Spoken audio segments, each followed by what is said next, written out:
at the end of that free seminar, I'll never forget. I walked up to him and I handed him a piece of paper. I said, "Hi, my name's Tarek El Moussa. You don't know who I am today, but one day you will." They're missing all the real shit. I spent 10 years of my life miserable and alone, working 16-hour days to make this life happen. Yeah. And that's really what it takes. The key to success is getting comfortable doing what's uncomfortable. So what was the lesson my dad taught me? Yeah. Nothing, you don't get shit for free. No one's going to do it for you but you. And the only way to get success is to put in the work. You're listening to the Radcast. If it's radical, we cover it. Here's your host, Ryan Alford. Hey guys, what's up? Welcome to the latest edition of the Radcast. We're talking houses today, my friend. We're talking radical flipping, radical entrepreneurs. We're talking Tarek El Moussa. What's up, brother? Not much, buddy. How you doing? Hey, man. Just trying to get the hyperbole going over here. All the hype for my friend Tarek. I've been watching from afar. My wife doesn't let us miss a single episode of Flipping 101, which I know you're the host of, and, of course, the historic Flip or Flop. So it's good to talk to you, man. Well, you guys are going to be busy because there's I think almost 200 episodes. Dude, we've seen them all, I think. We're getting around to the reruns, HGTV's got us hooked up. But how's life treating you, brother? Life's good. Heather and I, we just had our 5-month anniversary, which is very exciting. We got married last year. Kids are doing fantastic. We're excited that we're going into spring, buying as much real estate as I can, teaching as many people as I can, and just having a lot of fun. I know. It looks like it. I've always liked your kind of spirit on the show. There's kind of like that, I don't know what it is. You have a real approachable quality to you. I think feel like you come off knowledgeable, but you never come off arrogant. It's just I don't know. I think there's a real good, I think that's why the show was so popular and had the longevity. I mean, you guys, dude. People watch me on TV and they're like, if this guy can do it, I mean, shit, I can do it. That's why, if this guy can do it, anybody could do it. Actually, most people don't know this, but I actually learned how to flip houses while filming the first season of Flip or Flop. I had no idea how to flip houses. Hey, you pulled it off. Hey, man, maybe you got some acting possibilities too then, right? Is that what you're saying? Hey, and I appreciate the branding. I like the TEM hat. Very good. Hey, as a marketer at heart, I appreciate the branding nod. So, there's a really great story behind this hat. So, I've been on TV for a while now. As you said, I've done all these episodes. And over the years, I've always had people coming up to me. They're like, "Hey, Tarek, we want to partner with you. We want to buy real estate with you." And honestly, my answer was always no, because I was like, well, I don't really need partners in to go flip a house, right? I can do that on my own.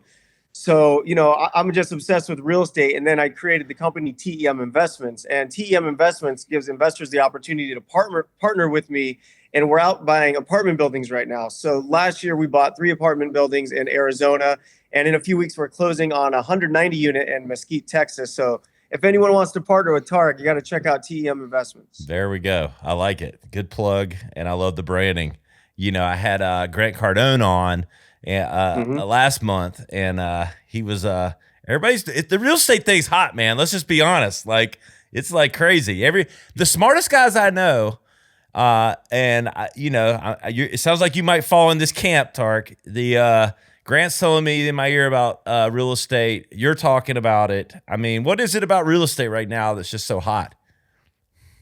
I mean, there's so many amazing things about real estate. One is people are extremely excited about the appreciation of real estate, right? But at the same time, the last couple of years, we've seen the fastest appreciation in, I think, U.S. history. So that's one thing to look at. But real estate's an amazing thing. You can depreciate against your taxes. You get appreciation. You get cash flow. You get leverage, and it's just a fun and exciting business. Yeah. Let's back up for a second, Tarek. I do want to, and I'm sure you've done these in the past, but I do want our audience to know. Obviously, you've been on reality TV for 10 plus years. Yeah. I'm sure most have heard the name, if not, but I'd love to give, a little bit of that organic story for you, from, just that professional journey. Yeah, sure. So I'll give you the 3 to 4 minute version. I got out of high school, and at 19 years old, I was selling kitchen knives. Most people know Cutco kitchen knives because half the world has sold those knives. And I ended up losing my sales book, and inside my sales book had all my leads, all my contacts. And back then, when I was 19, that's how I made my living. So I lost my sales book. I was going broke. I didn't want to get a job. I was at a Washington Mutual Bank. And I was just standing there at the ATM machine, and I was like, shit, what do I do now? I have no money. And I swear, true story, I looked up to the right, and there was this big crooked sign said Wise Old Owl Real Estate School. And I had a defining moment. I call defining moment a moment in your life that changes the trajectory of your life. So I was like, shit, man, if I could sell knives, I could sell houses. So I walked right over to that crooked sign, opened the door, walked in, and I signed up for real estate classes. And it was a rocky ride. So I was officially licensed, I believe, at 20. And my first 6 months in the business, young, hungry, motivated, excited, I completely struck out. I didn't get one sale. And I wanted to quit real estate. And I hated school, and I was going to go back to school. And randomly, there was a seminar coming into town by the name of a guy, Mike Ferry. And it was a real estate coaching seminar. It was a free seminar. And I was 20 years old kid. I just got out of high school. I didn't even know that coaching existed in the business world. For me, a coach was a baseball coach, a football coach, a hockey coach, right? Like I didn't even know you can get a real estate coach. So I go to this free seminar, and by the end of this thing, like this Mike Ferry guy has me convinced I'm the smartest son of a bitch alive. I'm going to be the most successful guy alive. Like he convinced me I was unstoppable, and it was like all mindset. It was wild. And at the end of that free seminar, I'll never forget. I walked up to him and I handed him a piece of paper. I said, "Hi, my name's Tarek El Moussa. You don't know who I am today, but one day you will." By the way, he knows who I am now. He does. I bet he does. So yeah. So what I did is I signed up for one-on-one coaching, and back then it was $1,000 a month. And I'm like, where am I going to get $1,000 a month? Like that was like $1 zillion back then. So of course I put it on my credit card. And for me personally, I was going through a really rough period in my life because I had just broken up with my girlfriend. My parents got divorced. My mom rented out my bedroom because she needed money. So I moved into her garage. And so now and it was a real garage. It wasn't converted. Like there was cockroaches and spiders. Like my dirt bike was in there, like WD-40 cans. Like it was a garage. And it was crazy what happened. So I literally went all in. I put this on my credit card. And if my coach told me to do something, I would do what he told me times 10. Like whatever he told me to do, I would blow the goal out of the water. And my life felt like it changed overnight. So I believe it was within 3 or 4 months, I went from earning $0 in 6 months to $120,000 in commissions in a very short period of time, which averaged, I think it was like 30, 40 grand a month. So imagine being like a broke 20-year-old kid. Next thing you know, you're making 40 grand a month. And it was like, damn. So within I think 4 or 5 months, I moved out of that garage. I bought almost $1 million house up in like Anaheim Hills, Orange, California, and had no furniture. I had nothing. I moved into this house and I thought I made it. I thought I was king of the world. And you know what? I was doing really well with real estate, and I built my business through prospecting, pretty much cold calling expired listings and door knocking. I just hustled, man. It was just a hustle. And 2007 came around, 2006 came around, wiped me out. I had to sell my house. I had to sell my cards. I had to sell everything I had. And I moved in this little crappy apartment, and talk about some depressing years. So for 2 years, it was rough. Like everybody was running out of real estate. Homeowners were calling me. They're like, take my keys. We don't want our house. I was like, wait, what? Like, what do you mean you don't want your house? Like literally just call, you can have it. Like we don't want it. And I didn't know what to do. So I remember I did a short sale transaction, a first, a second, a third, an HOA lien, an IRS lien. I worked this deal for like a year. At the end of the day, I made like $7,000. And I was like, and then I looked at the investor I sold it to. He put it on the market a week later after painting it. He made like $127,000. So that was the moment I knew. I was like, well, wait a minute. I found the deal. I negotiated the deal. Why am I not making the money on the deal? So that's when I decided I want to be a real estate investor. So now I'm 29 years old. So I pitch everybody I know, like literally everybody I know. And every single person I pitched had every reason why it's not going to work and why I was going to fail. Oh, it's too risky. The market's bad. You're too young. You don't have the experience. You don't know construction. Like every bullshit excuse you can think of. And every time someone would tell me no, it would piss me off more and get me more motivated to prove them wrong that I could do it. Because I'm a guy that's insecure enough to likes to prove everybody wrong. Yeah. So I was like, all right, I can't do it. I'm going to do it. I'm going to do it. I'm going to do it. So I finally found a guy to do it. He's actually still one of my business partners today, Pete DeBest. And we bought our first flip, Santa Ana, California, paid $115,000 for it, remodeled that thing, and we ended up making profit of about $34,000. The interesting thing is the first week we bought that very first flip, I was at a real estate convention in Las Vegas. I met a guy, told me he had a local TV show and he got a bunch of business out of it. So I leave that seminar. It was a Mike Ferry seminar again. And I was like, man, I got to get on TV. I was like, how do I get on TV? What do I got to do? And it was like 10 o'clock at night. I'll never forget my ex-wife.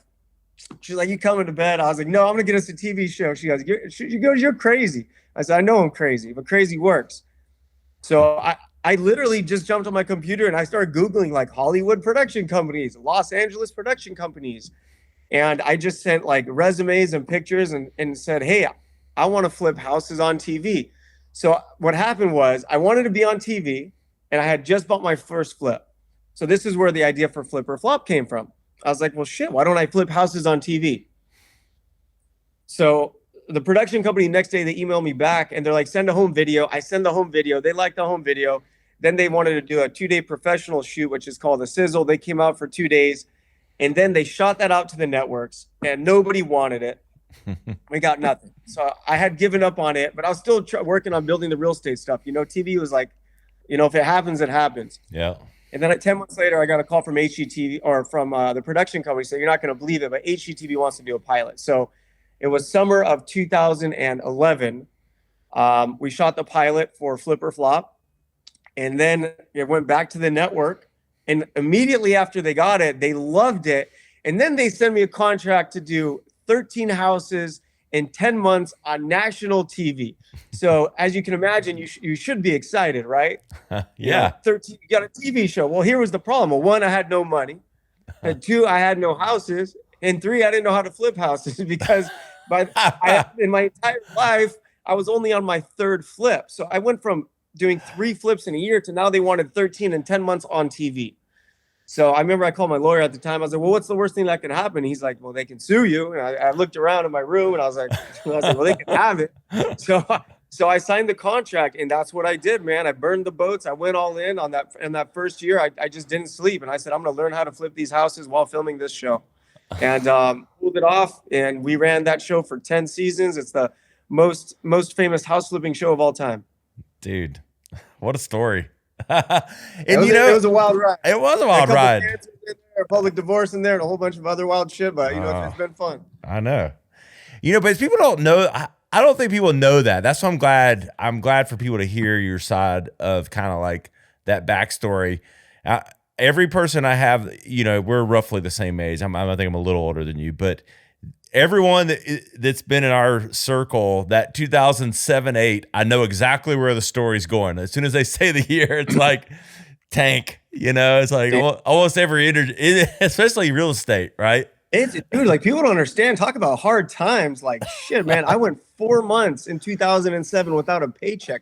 I was so broke. I used to go to Subway and steal lemonade and water cups, splitting $5 footlongs. Like people don't get it. Like they see my ass on TV flipping. Like they're missing all the real shit. I spent 10 years of my life miserable and alone working, 16-hour days to make this life happen. Yeah. And that's really what it takes. The key to success is getting comfortable doing what's uncomfortable. There you go. It's in my personal Bible. Glad you could say it. I like it. So a lot to unpack there. I do want. It's so funny. You were talking about the pump up seminar for the real estate stuff, like all that shit. Every person that comes out of those things is like so pumped up. It's like coming out thinking they're gonna knock the world out, but you're one of the few people that actually did it, right? Well, yeah, but you want to know why? Because I was willing to suffer and put in the work. Where most people, they're not willing to put in the work. So I'm a big believer that anything's possible if you're willing to put in the work. So where did that come from, Tarek? Like, how did that? Is it just innate? And I have this discussion a lot with guys like you. It's like nature, nurture, like which one is it just in Yeah, you? dude, like I'm like I said earlier, I hate when people tell me I can't do something. It really pisses me off. And the biggest coach in my life was my dad. Not a, he's an immigrant to this country, but he coached me on mindset and really mostly on sports. And at 5 years old, I learned a very valuable lesson. My dad was a soccer coach. I loved playing soccer, and he was an incredible player. So my dad was actually invited to be the head coach of the all-star soccer team. So as a 5-year-old, so excited. And then when my dad picked the team, he didn't pick me. Oh shit.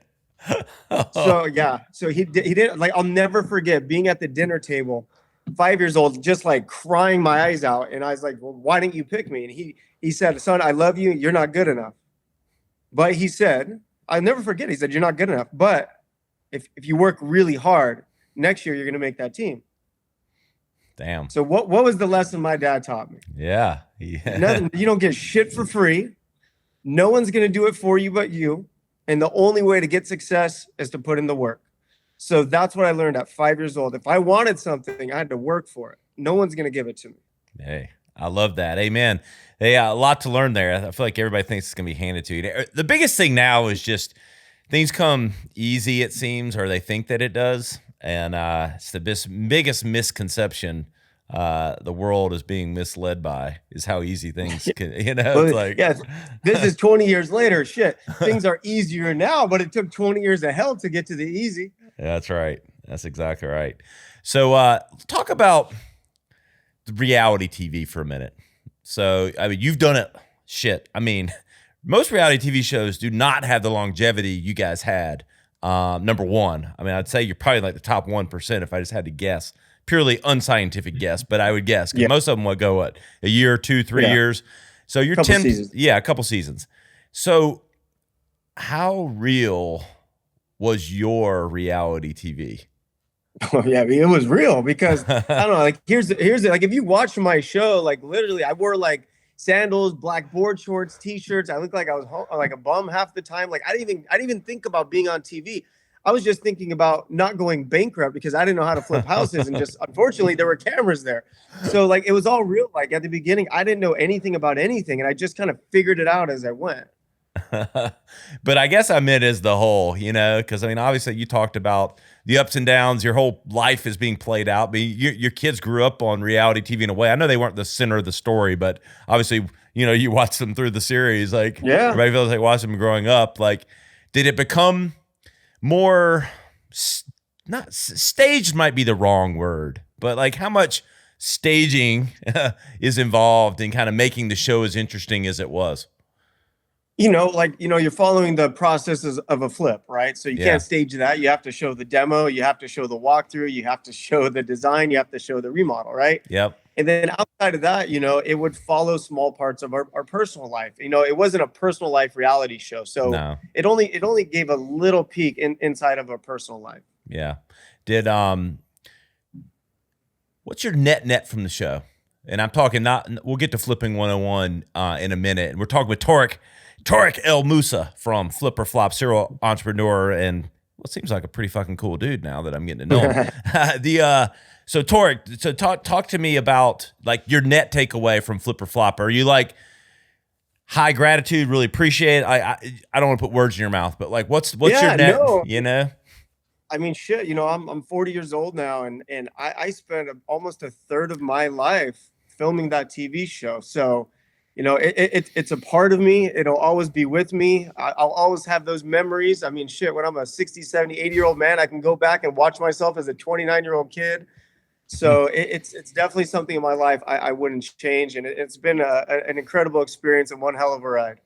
How do you think about it? As you talked about the company, but I like to talk about this. We work with a lot of CEOs, founders on personal branding.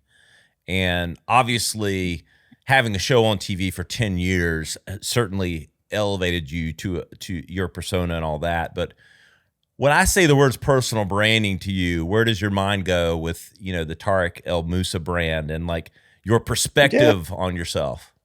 I'm a big believer in not just flipping houses. I'm a big believer in flipping your life. Like I'm talking about upgrade your wardrobe, take your goddamn vitamins, go to the stupid gym, buy nicer clothing, get your shit tailored, always be the best version of you possible. And I'm always going under a remodel. I'm always working on myself. I'm always trying to improve. I'm always trying to become the best version of me. Do you I guess you obviously have seen and understand the leverage that comes with the attention you've built through the show, right? You know, being known pays dividends, as I like to say. And I feel like that's paying dividends for you even now, right? Yeah, I mean, it definitely helps with certain things, but like when it comes to real estate, it's not like, oh, I've seen you on TV, I'm going to take less from my house, you know? So I still got to operate a business. I mean, we're working our asses off every single day, and you know, it's a grind, and we're just hustling. I actually wondered, it's funny you say that. Like, I actually started to think, I'm watching the you know, my wife and I watched, I think we've seen every episode we have it at Flip or Flop. And I watched it, and as the years went by, I started to wonder, like, did it become harder to get the deals or easier? Because I feel like if they know what you're doing now, and you're the famous flipper, did it ever like get in the way of potentially? Because they're like, damn, this guy's just, I know what he's gonna do at this house. He's gonna, you know, make all this money on TV. Did that ever play a factor, or did it help you get more deals? You know, mixed bag, man. Sometimes it helps, sometimes it hurt, you know, but you know, finding deals today is definitely more difficult than it used to be. I mean, when I first got into flipping, I mean, all of my business came from, you know, outgoing prospecting, calling, texting, door knocking. And, you know, today I'm very, very heavy in marketing. So yeah, it's just different. Yep.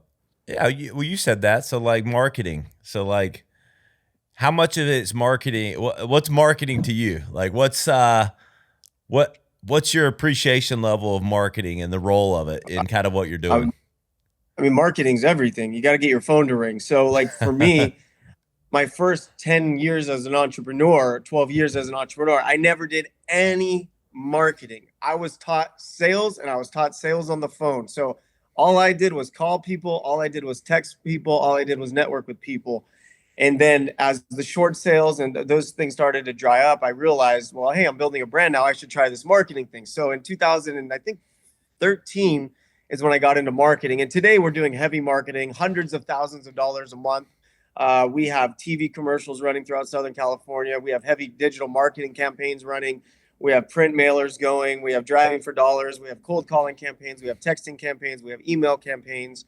So we're just always hitting everything, you know. And I say, you know, in order to get leads, you have to hit them from land, air, and sea. You got to hit them from every angle possible. I like that. Land, air, and sea. There we go. Ding, ding, ding. Nick, my producer, I told him to circle the marketing is everything. We might use that in some promos. Exactly. So let's talk about Flipping 101. I think we're finishing season 2, about to head into season 3. Talk to me about what people, if they haven't already tuned, you know, made the jump from Flip or Flop into Flipping 101. I'm sure if they were, they see your promos. I'm sure they've made it. Yeah. Talk about that.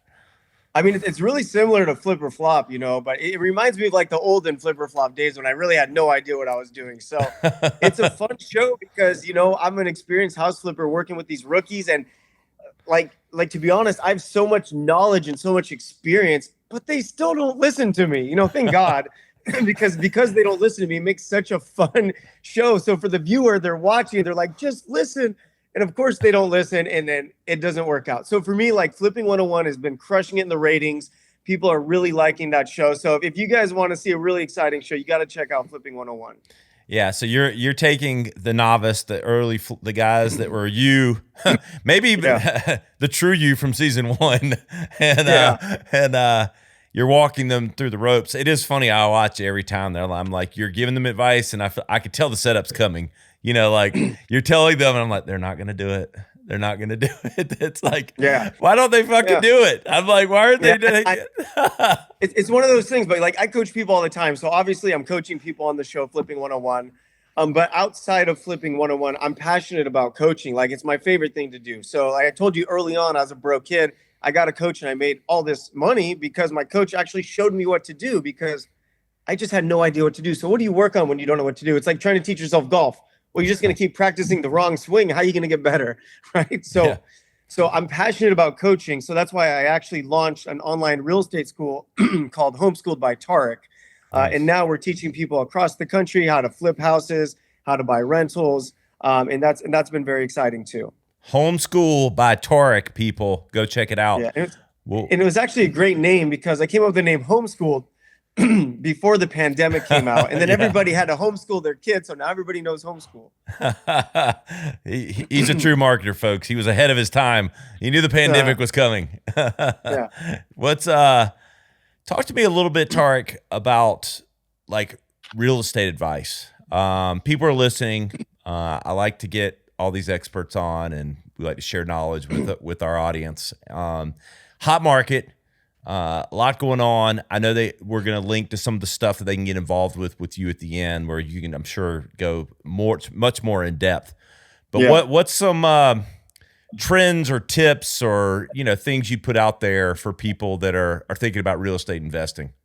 Yeah, well, I mean, I think it's the absolute best business in the world, but at the same time, I always say, before you invest in anything, you have to invest in yourself. What does that mean? It doesn't mean the first step is to go out there and buy a house tomorrow. It means the first step is to learn about the business, to learn how to buy a house, and then you go buy a house. So it's really important to have some knowledge, and it's not rocket science, just get a little bit of knowledge and and just start the process. And I'm a big believer in, just take your time. If you don't get a deal your first month, it's okay. If you don't get a deal your first 2 months, it's okay. If you don't get a deal your first 3 months, it's okay, as long as you're practicing and as long as you're learning. Because over time, no matter what, just like riding a bike, things are going to start to click.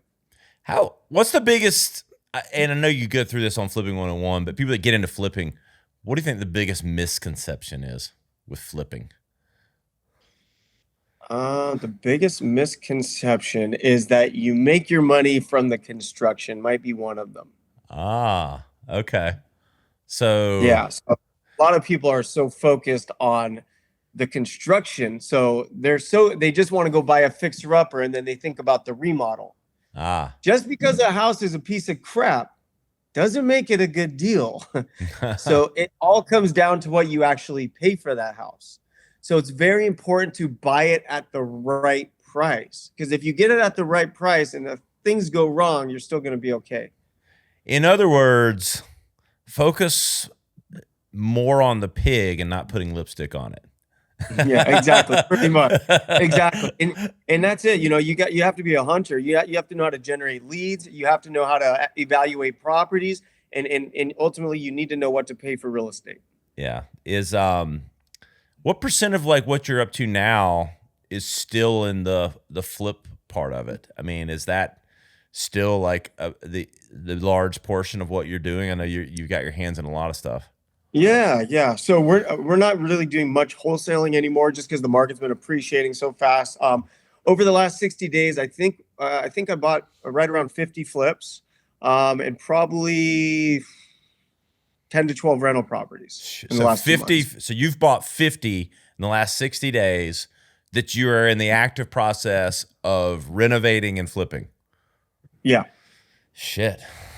And you made it sound I'm like pretty disappointed. I'm over here trying to figure out how to buy 5,000 in 60 days. So I'm pretty pissed off at myself right now. No, geez. All in your area, like all in California? SoCal, yeah. SoCal. Yeah, all SoCal. So 50 in SoCal. And then the rentals are out of state. Okay. Different markets. I have houses in North Carolina, Atlanta, Oklahoma, just different markets. Yeah. Yeah. So are you flipping out of California though? Or is it just just rentals out of California? So rental properties, my partner and I, we own, I think it's right about 160 houses right now as rental properties, all self-funded. So no outside investors. And then we've really just been grinding on building the flipping business and made a lot of changes over the last couple of years here. And we're really starting to see some great results. Yeah. How long, the TV thing, I mean, Flipping 101 headed into season 3.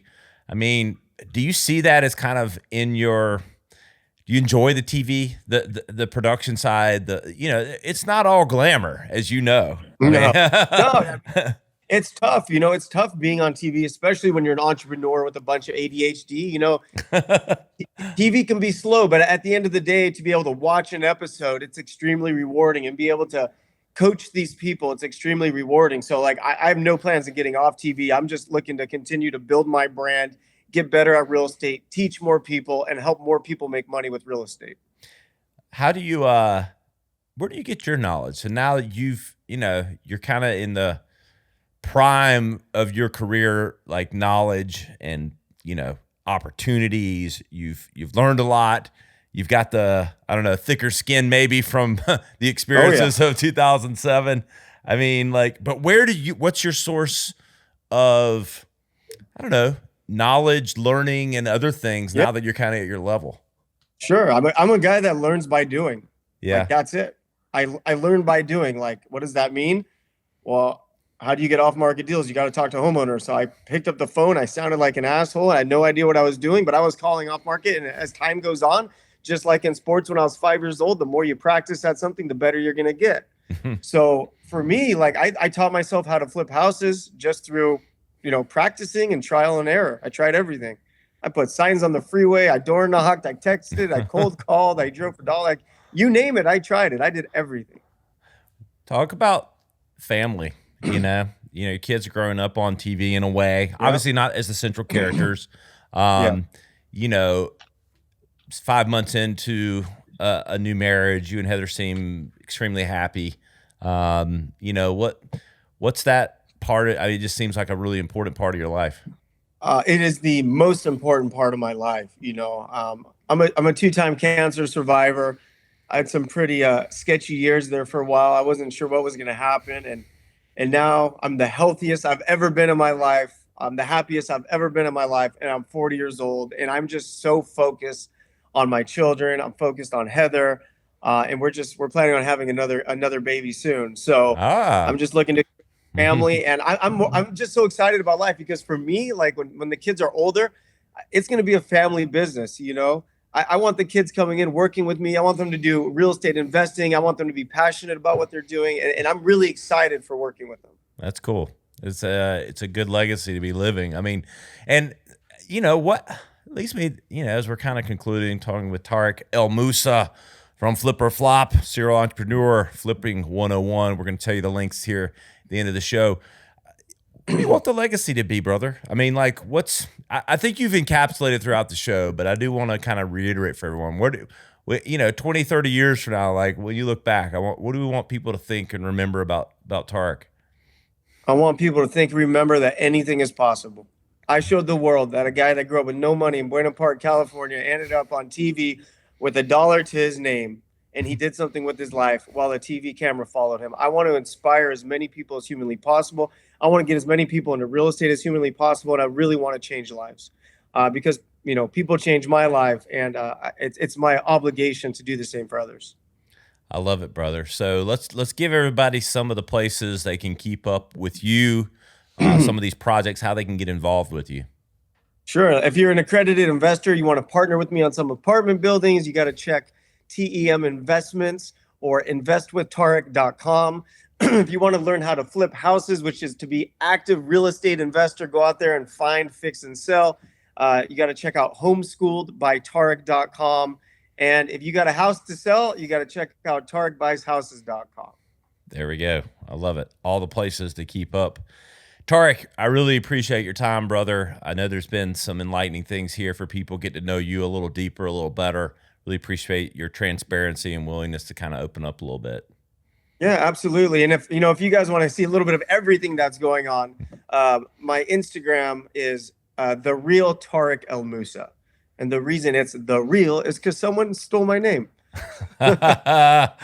There's your note for people. I personally bought all of my children's names on Instagram 10 years ago, along with mine, for that very reason. You never know. So that's cool, brother. I really appreciate you.